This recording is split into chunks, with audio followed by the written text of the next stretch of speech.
کہ ملتانی ٹھپوں کا جو کام ہے کتنے سال پرانا ہے اور کب سے آپ یہ کام کر رہے ہیں؟ یہ تقریباً ملتان میں 300 سال سے بھی زیادہ پرانا ہے اور مجھے تقریباً 35 سال ہو گئے ہیں یہ کام کرتے ہوئے. اب یہ صرف محدود رہ گیا صرف شرٹ پہ.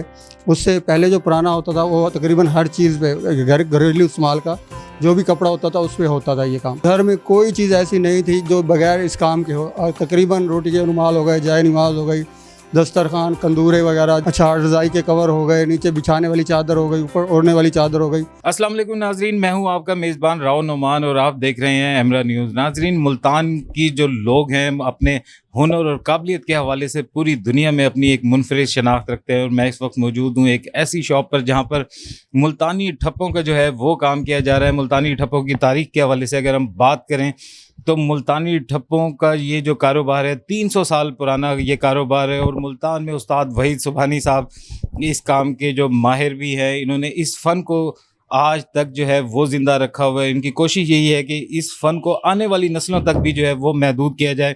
اس فن کے حوالے سے ہم بات کریں گے, ملتانی ٹھپوں کے حوالے سے ہم بات کریں گے استاد سبحانی صاحب سے. السلام علیکم. وعلیکم السلام. سر یہ بتائیے کہ ملتانی ٹھپوں کا جو کام ہے کتنے سال پرانا ہے اور کب سے آپ یہ کام کر رہے ہیں؟ یہ تقریباً ملتان میں 300 سال سے بھی زیادہ پرانا ہے اور مجھے تقریباً 35 سال ہو گئے ہیں یہ کام کرتے ہوئے. سر یہ بتائیے کہ ملتانی جو ٹھپے ہیں خاص کر صرف یہ خواتین کے ملبوسات پہ استعمال کیا جاتا ہے یا باقی جو دیگر چیزیں ہیں, کپڑے ہیں, ان پہ بھی استعمال کیا جاتا ہے, اور کون کون سے وہ کپڑے ہیں جس پہ یہ ملتانی ٹھپوں کا استعمال کیا جاتا تھا اور اب یہ ثقافت دم توڑتی جا رہی ہے؟ سر اب یہ صرف محدود رہ گیا صرف شرٹ پہ. اس سے پہلے جو پرانا ہوتا تھا وہ تقریباً ہر چیز پہ گھریلو استعمال کا جو بھی کپڑا ہوتا تھا اس پہ ہوتا تھا یہ کام.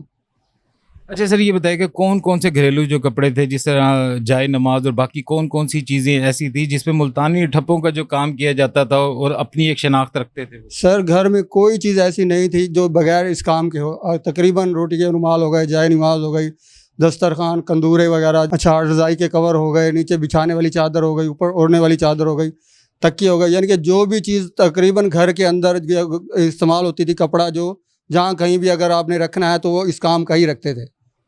اچھا سر یہ بتائے گا ملتانی ٹھپوں کا جو یہ کام ہے اس میں لوگ ڈیمانڈ کے طور پہ بھی ملبوسات جو ہے پاکستان سے باہر بھی تحائف کے طور پہ بھیجتے ہیں, خریداری کرتے ہیں آپ سے؟ جی تقریباً اکثر جو باہر سے آئے ہوتے ہیں اپنے مہمانوں کے لیے لے جاتے ہیں. اچھا سر یہ بتائیے گا گورنمنٹ کی طرف سے کوئی آپ کے اس کام کی سرپرستی کی جا رہی ہے, کیونکہ 300 سال پرانا یہ جو دستکاری کا فن ہے اس کو زندہ رکھنے کے لیے گورنمنٹ نے اب تک کیا اقدامات کیے اور آپ کا کیا مطالبہ ہے, کیا کرنا چاہیے؟ سر گورنمنٹ نے ہمیں یہ جگہ دی ہوئی ہے, یہاں جو بیٹھ کے کام کر رہے ہیں, لیکن انشاءاللہ امید ہے کہ کچھ اور بہتر ہونے والا ہے. باقی ہے خواہش کہ گورنمنٹ تھوڑا سا ہمارے اوپر غور کرے. ملتانی ٹھپے کے کاروبار سے منسلک وحید سبحانی صاحب کا یہ کہنا ہے کہ حکومت کو بھی چاہیے کہ ملتانی ٹھپے کی جو دستکاری کا جو فن ہے جو 300 سال پرانا قدیمی فن ہے اس کو زندہ رکھا جا سکے, اور اس مد میں بھی جو ہے حکومت پاکستان کو ایسے وحید سبحانی صاحب جیسے جو دستکار ہیں ان کی مدد بھی کرنی چاہیے, اور اس حوالے سے ان کے لیے ایسے اقدامات بھی اٹھانے چاہیے جس کی وجہ سے ملتان کا یہ قدیمی فن جو ہے وہ تا حیات زندہ رہ سکے.